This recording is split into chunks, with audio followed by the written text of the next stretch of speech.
বুড়ি এই বের হ বলছি। আরে তুমি এটা কি করলে? আজকে যদি উনি আমার মা না হয়ে তোমার মা হতো, তুমি কি এটা করতে পারতে? তাবু, তাবু কই গেলা? আর দেখো মা আসছে। মা আসছে মানে? দাঁড়া, আজকে খবর আছে। ওই বুড়ি আবার আসছে আমার বাড়িতে, তাই না? আমাকে জ্বালানোর জন্য। এই, তোমার সাহস কি করে হয়?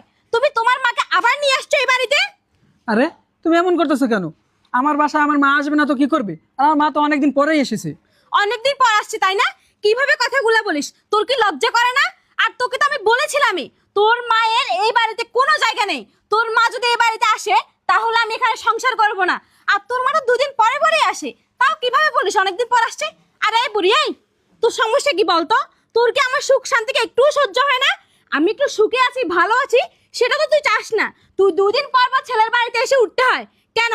আমি যে তোকে সহ্য করি না সেটা তুই বুঝিস না কেন? হ্যাঁ, ভাত কই থেকে আসে? হ্যাঁ, এত বাজার কই থেকে আসে? তোকে যে আমি বসে বসে খাওয়াবো, এই বাড়িতে এসে তো একটা কাজও করিস না তুই।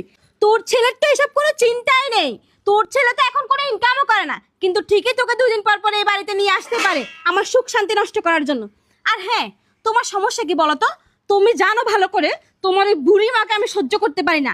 আমার এসব সহ্য হয় না। এই বুড়ির সেবা যত্ন করবো আমি বসে বসে, এসব আমার সইবে না। তুমি হয় তোমার মাকে রাখো, না হয় আমি চলে যাব। আমি তোমার সাথে সংসার করব না, কারণ এই বুড়ির সেবা যত্ন করতে আমি পারবো না। এখন তুমি চিন্তা করো তুমি কি করবা। দেখো তুমি কিন্তু অতিরিক্ত করতেছো, এটা কিন্তু একদমই ঠিক হচ্ছে না। আমার মা আমার বাসায় আসবে না তো কোথায় যাবে? আর আমার মা আসছে অনেকদিন পরে, কিছুদিন থাকবে, রেস্ট নেবে, আর তুমি আমার মায়ের সাথে এরকম ব্যবহার করতেছো। তুমি সবসময় আমার মায়ের সাথে এরকম ব্যবহার করো। তোমার কারণে আমার পরিবারে কেউ আমার বাসায় আসতে পারে না। তুই কি বলতে চাস? তোর মাকে আমি কোলে নিয়ে আদর করব? তোর মা সেবা যত্ন করবো আমি? দুদিন পর পর এই বাড়িতে তোর মাকে নিয়ে আসবি, আর তার সেবা যত্ন করবো, তাকে আদর যত্ন করে খাওয়াবো।